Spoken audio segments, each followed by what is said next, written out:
नमस्कार, आपण पाहत आहात GS9 न्यूज। दिगावखेडी येथे तब्बल 50 नारळ झाडाचे वृक्षारोपण करण्यात आले।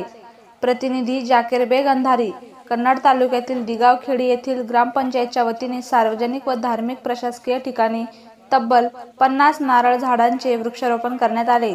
जिल्हा परिषद प्राथमिक शाळा, छत्रपती शिवाजी महाराज स्मारकासमोर, ग्रामपंचायतीसमोर, नंदीवाडी जिल्हा परिषद शाळा खेडी, खेडी मस्जिद, खेडी मारुती मंदिर समोर अशा धार्मिक व सार्वजनिक प्रशासकीय ठिकाणी तब्बल 50 नारळाच्या झाडाचे वृक्षारोपण करण्यात आले।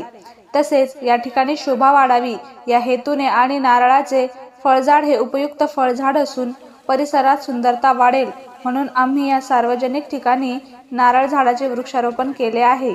वृक्षारोपण केलेल्या सर्व झाडांचे संगोपन आम्ही करणार असल्याचे मत सरपंच पुंजाराम सिसुंद्रे यांनी व्यक्त केले। याप्रसंगी ग्रामपंचायतचे सदस्य व गावकरी मित्र मंडळ यांचे सहकार्य लाभले।